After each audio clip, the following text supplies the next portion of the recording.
Ya, dah present ni. Yang tukar ni. Okey.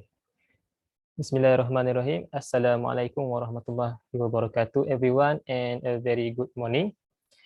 Today we are from group 1. Inshallah we'll present about unmotivated students. Okay. This is the list of our group members. Me, myself, my name is Muhammad Hadeef bin Azeze, with my friends Muhammad Afif Fahmi, Muhammad Ali Al-Husaini, and Muhammad Naimullah. Okay. And for the contents of our presentation, there are 4 subtopics. Firstly is the background of the topic, and after that our interview session and what we have find from it, and after that we have recommendation, and lastly conclusion. Okay, next. All right, we start with background of topic that will be presented by Brother Afif Fahmi.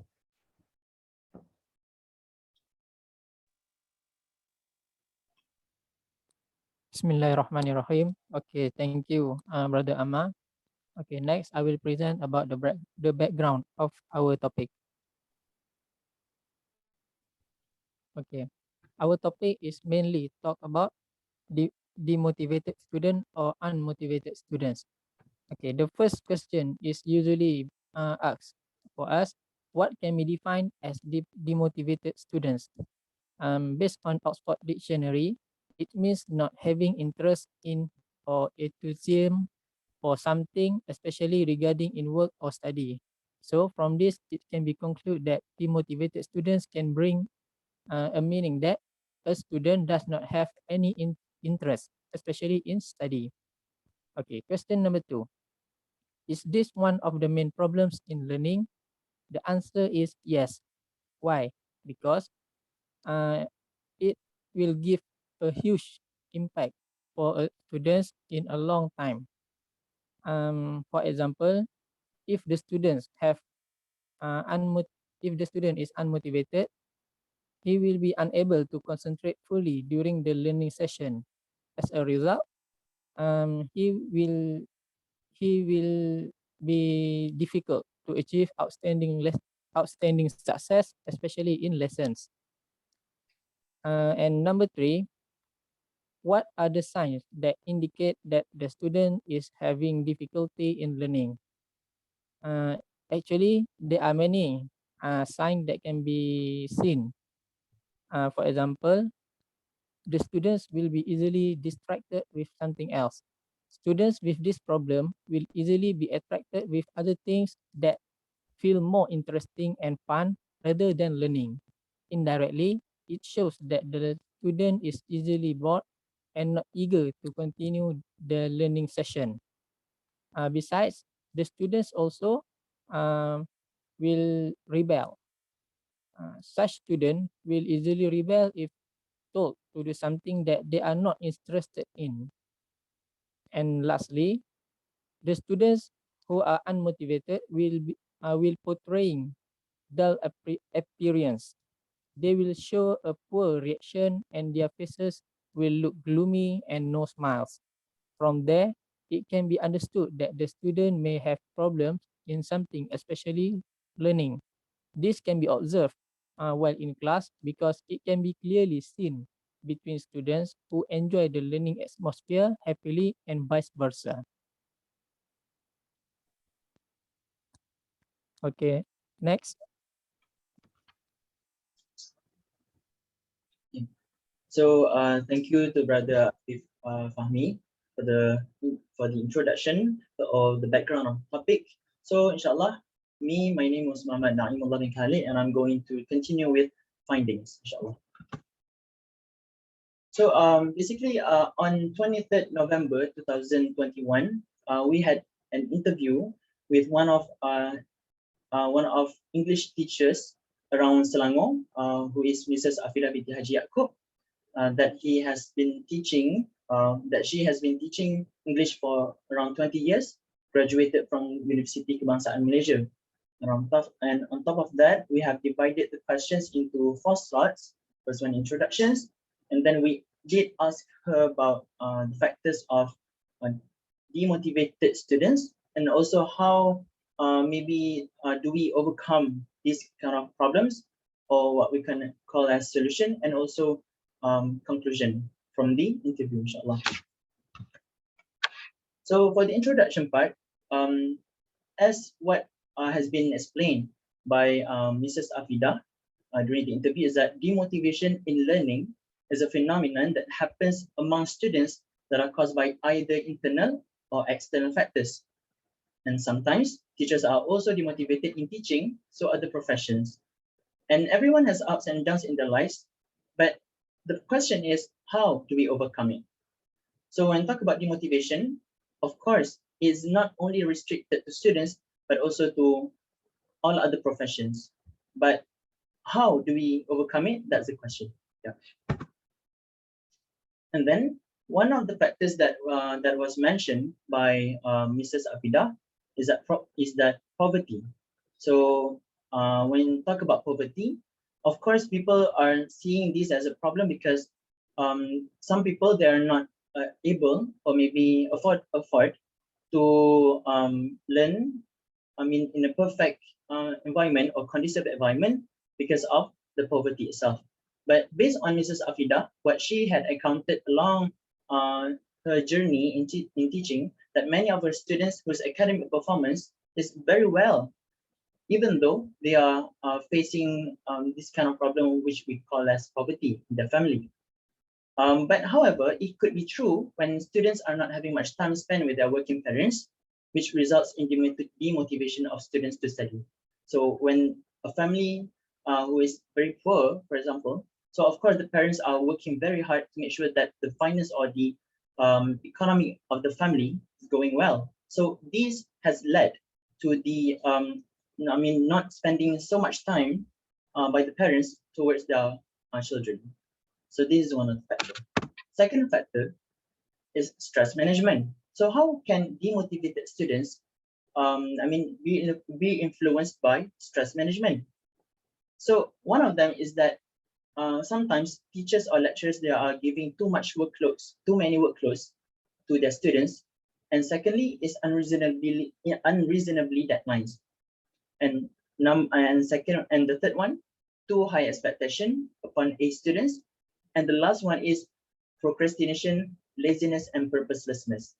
I just want to highlight the part workloads here is that what we have discussed also with other lecturers from our past subjects or past classes, previous classes, I'm sorry. We were told that the lecturers of IUM has been told and advised to what we call as to reduce the workloads given to the students. And this is what we see as a good step or good initiative, endorsed by the high authority of IUM to make sure that the mental health of the students stays in a perfect level. But at the same time, what we are concerned here is that the way students appreciate this kind of privilege, I can say privilege. Why? Because some people, when they were given, reduced workloads rather than usual, they tend to become more heavenly relaxed. So one of the things, or what we call as byproduct of this initiative, good initiative, is that students' performance, or what they call as internalization of these knowledge and so on, be reduced also. So that is what we call as new initiative that we have to consider to make sure, even though we are going online, we are giving less workloads to the students, like less assignments, but how do we help these students to become as what we call as better than they can be? Just because of less workloads, that doesn't mean that they cannot perform. So that's the question. Okay, next. So other possible factors mentioned by Mrs. Afida is divorced parents, inexperienced teachers in handling technologies, because we are all going online, right? And also the outnumbering students. I just want to highlight the outnumbering students. We were told by Mrs. Afida that the government of Malaysia, they promised teachers in Malaysia that in one class there will be only 30 students or below than that.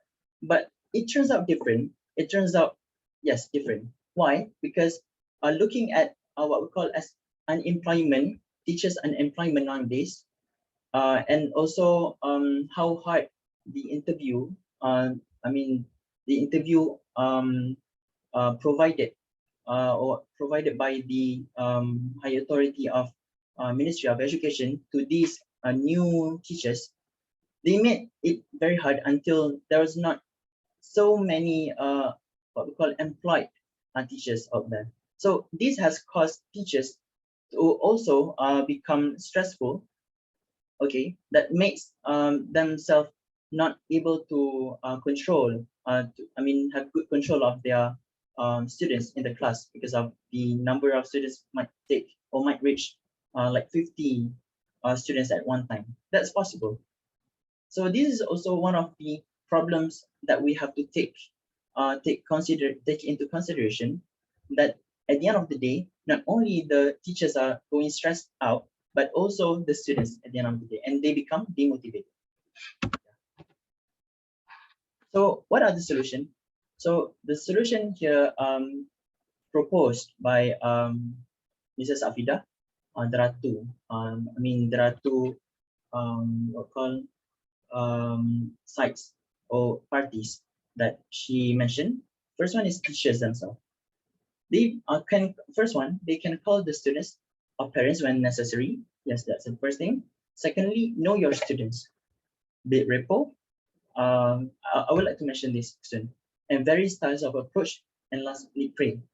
So as for the teachers, bit repo is very important, or bit connection with the students.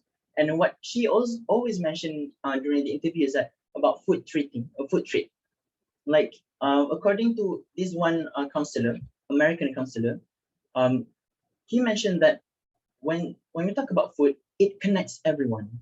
So it's not necessary that you have to treat them like big big buffet, for example. Just treat them little or simple food or drinks that these students, they are going to know you as someone who they can share everything, until maybe someday they can share their problems, and also you can know deep about them, just because you in the first place you try to make connection with them. Yes. And also when talk about schools, okay, what schools can do is that they can gain teachers feedback, counseling session, and the last one is motivational talk or workshops. Why, when talk about demotivated students, why motivational talk or workshops is very important for them? This is because when we talk about motivational talk, we always see how students are invited to come to this talk, right? And then at the end of the day, sometimes they just go there, and then when the motivational talk has ended, nothing is gained or nothing is obtained or attained from there. Like when we ask our students, what do we get from there? And then they say, I don't know, something like that.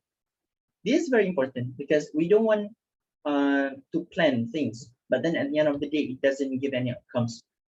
So what we have to do as schools and teachers, they have to collaborate between each other to make sure that when you do motivational talk, you have to know and identify what are the values that your students should get from there. And also when talk about workshops, it also related to what we call as workshop how to study better, because some students they feel demotivated because they don't know how they don't even know how or what is their learning styles. For example, whether you are what we call auditory students or maybe visual students, these are styles that you have to know before you get into learning, because from that you can you are targeting what we call as your eyes, your ears, the parts that you are very good at. Okay, so that it also can help you not to become demotivated in the class. Yes. So inshallah, we go to next presenter. Right. I will continue with the conclusion of our interview session and presentation. Okay, next.